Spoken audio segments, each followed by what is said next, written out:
Frontline Updates, where we delve deep into military strategies and updates from conflict zones. Today, we're discussing the progress of the ongoing special military operation as of May 28, 2025.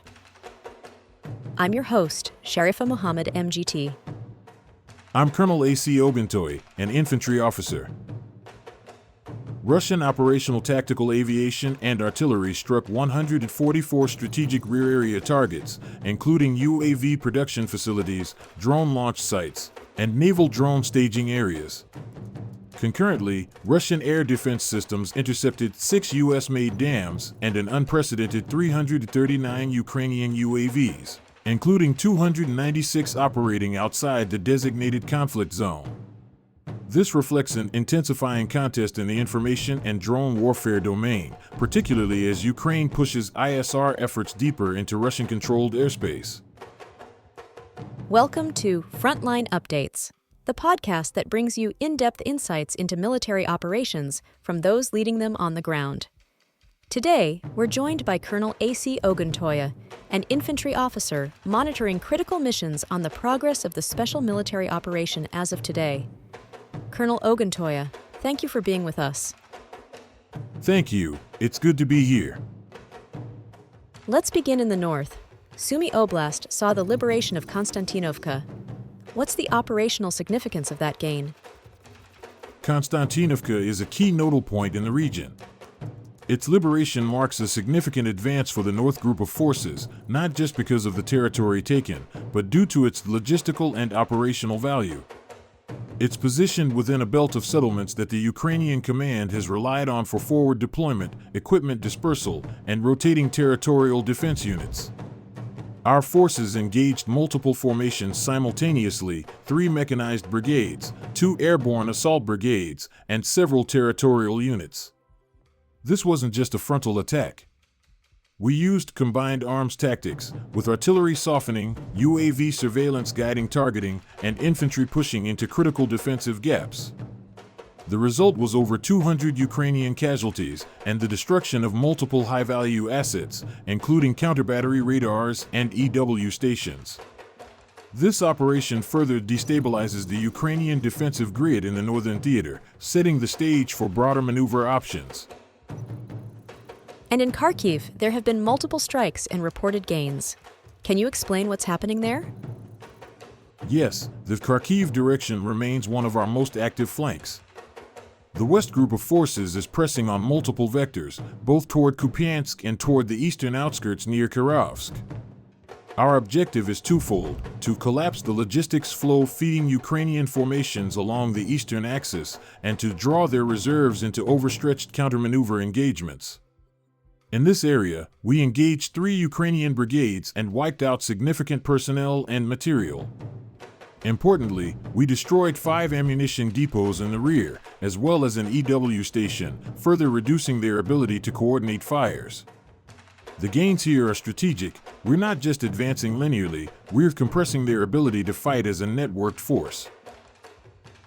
Let's move to Donetsk.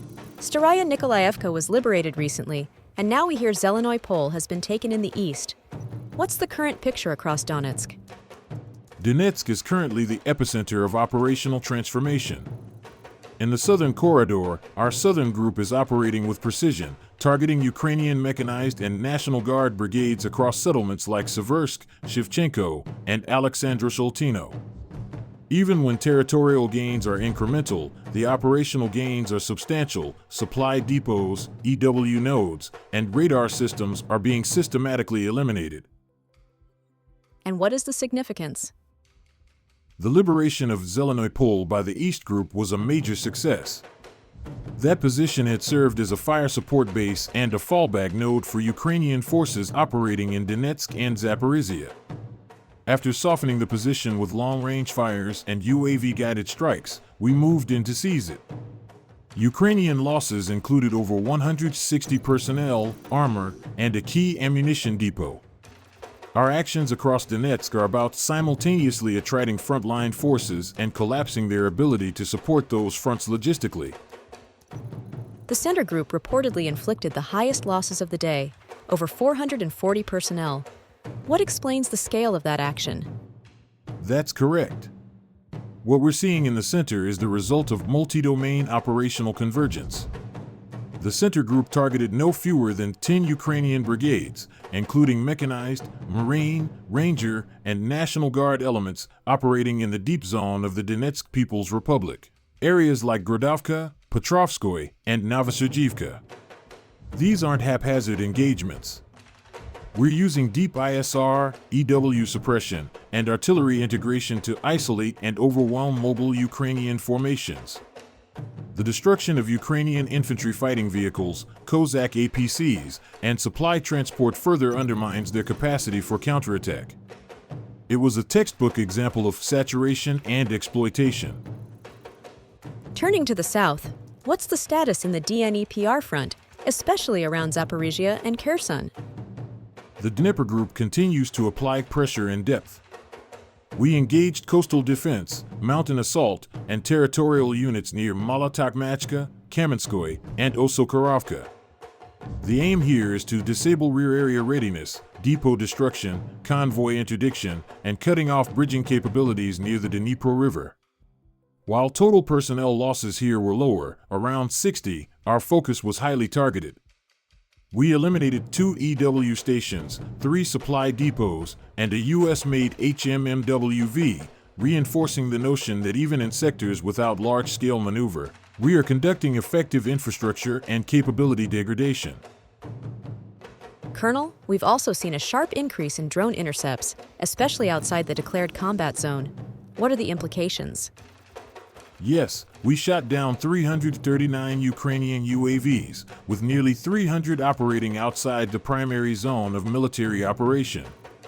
That is a clear indicator that Ukraine is attempting to expand its ISR, intelligence, surveillance, reconnaissance, footprint deep into our operational rear, using NATO-linked intelligence infrastructure.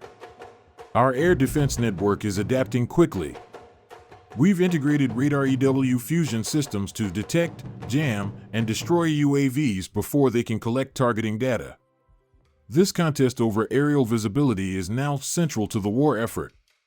The side that controls the skies, especially at the UAV layer, has decisive leverage over both tactical strikes and strategic depth defense.